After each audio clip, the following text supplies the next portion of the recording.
4 जून को देश भर में नीट जो पेपर हुए हैं, विद्यार्थियों के रिजल्ट आ चुके हैं, लेकिन इसके बाद देश भर में बवाल मच गया है। विद्यार्थियों में कुछ पास हुए हैं तो कुछ फेल हुए हैं, लेकिन जो पास हुए थे अब उन पर भी सवाल खड़े हो रहे हैं।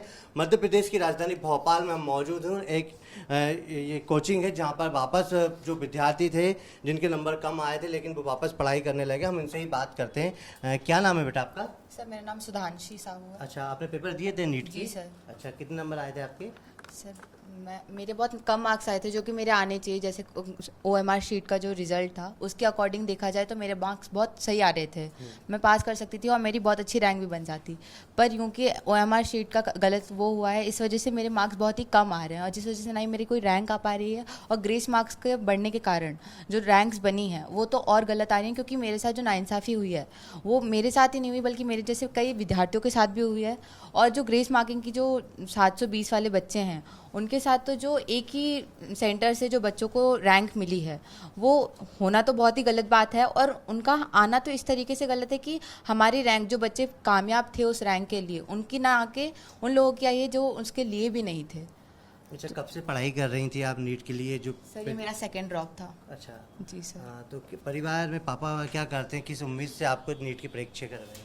सर मेरे पापा की बहुत सारी एक्सपेक्टेशंस है इस रिज़ल्ट से और मैं खुद बहुत एक तरीके से हिल गई थी जब मैंने अपना रिज़ल्ट देखा।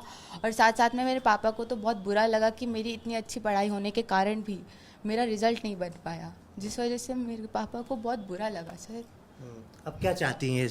जिस तरह से NTA को बोला है कि जवाब मांगा है। सर मैं चाहती हूँ कि रीनीट हो, ताकि नहीं, रीनीट नहीं तो कम से कम रीचेकिंग हो, ताकि जिन बच्चों के साथ नाइंसाफ़ी हुई है और मेरे साथ जो नाइंसाफ़ी हुई है वो सही हो सके।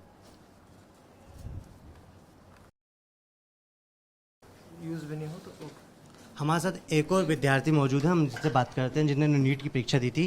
बेटा क्या नाम है आपका? मेरा नाम रुचिता गंगोलिया है। अच्छा, आपके पापा क्या करते हैं? मेरे पिताजी एक किसान है, छोटी सी ज़मीन के ऊपर मेरे और मेरे भाई को पाल रहे हैं। अच्छा, तो जिस तरह से नीट के जो पेपर आपने पेपर दिए थे और रिजल्ट आ गए हैं, इसका क्या लग रहा है आप?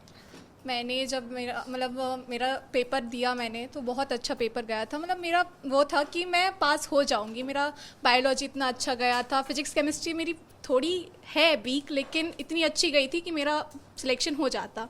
मैं अपनी 11th 12th और मैंने एक साल का ड्रॉप लिया है, तो मैं तैयारी कर रही थी, तो मेरा चांसेस बहुत ज़्यादा थे कि मैं हो जाऊंगी। मैंने OMR शीट चेक करी, बहुत अच्छा मार्क्स था। मैं खुश हो गई थी कि हाँ अब तो सिलेक्शन हो गया है। सब जो मेरे पिताजी की एक्सपेक्टेशन थी मेरे से वो अब पूरी होने वाली है। मैं उनको खुशी होता हुआ देखना चाहती हूँ। लेकिन जब रिज़ल्ट आया तो जो नंबर चाहिए थे मेरे को, जो मेरी रैंक आनी चाहिए थी वो आई नहीं। तो थोड़ा सा दुख हुआ, थोड़ा नहीं बहुत दुख हुआ, क्योंकि बहुत एक्सपेक्टेशन थी। छोटे से किसान हैं, बहुत मेहनत करके मुझे पाल रहे हैं, मेरे को पढ़ा रहे हैं, तो उनकी बहुत ज़्यादा। कहाँ लग रहा है आपको चूक कहाँ हुई है रिजल्ट में?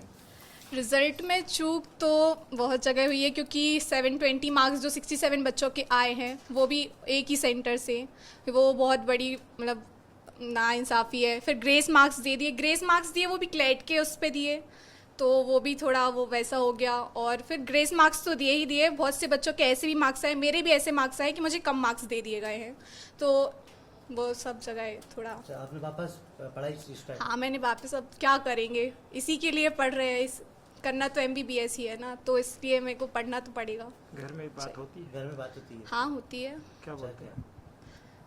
अब पहले तो जब रिज़ल्ट आया तो कहना था कि अब ऐसा हो रहा है तो क्या कर सकते हैं, आगे क्या पता कि आगे ऐसा हो, तो आगे क्या पता तुम्हारा सिलेक्शन हो रहा है, पैसे ही बर्बाद हो रहे हैं।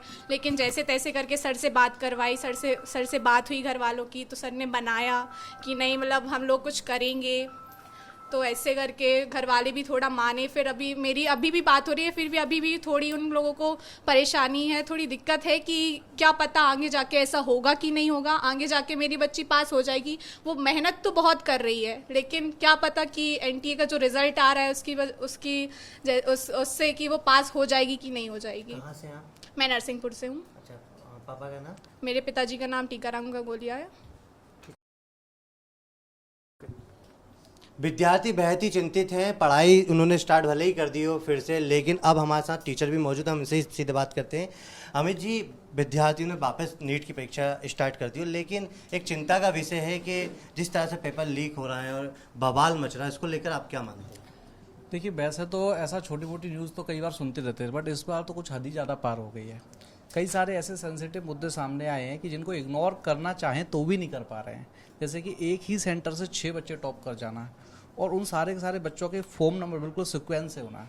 कई सारे ऐसे स्टूडेंट्स हैं मेरे जिनकी OMR सीट के अकॉर्डिंग जो मार्क्स होने चाहिए थे और वो मार्क्स नहीं आ रहे हैं, या फिर जो नॉर्मली मतलब 650 नंबर भी जो बच्चा ला रहा है उस पर बहुत अच्छा कॉलेज मिल जाता था, और इस बार वो बच्चा भी सोच रहा है कि ठीक से कॉलेज मिलेगा भी कि नहीं मिलेगा।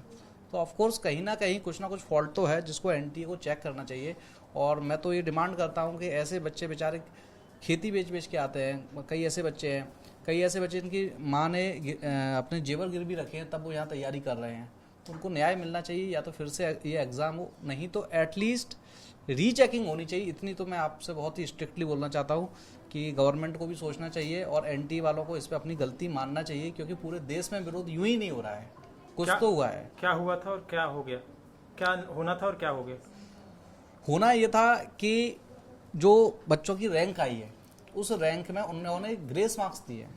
तो ग्रेस मार्क्स का कॉन्सेप्ट पहले कुछ नहीं बताया गया था। मतलब जब भी कोई भी एग्जाम होता है, इतना बड़ा एग्जाम, क्योंकि नीट तो हमारे देश का सबसे बड़ा एग्जाम है, 25 लाख के आसपास बच्चों ने फॉर्म फिल किया था, तो उसमें ग्रेस मार्क्स के कॉन्सेप्ट को पहले क्लियर करना चाहिए था। ऐसा कोई कॉन्सेप्ट ना तो प्रोस्पेक्टस में लिखा था और ना ही मैंने आज तक 13 साल की टीचिंग करियर में कभी सुना।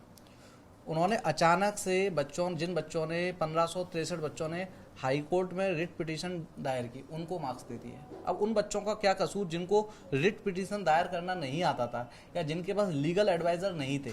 अगर आपने उन बच्चों को ग्रेस मार्क्स दिए हैं तो बाकी बच्चों को भी देना चाहिए। ये मेन इशू है जिस वजह से बाकी बच्चों की रैंकिंग बिगड़ गई है। तो आप सड़क पे भी उतर रहे हैं?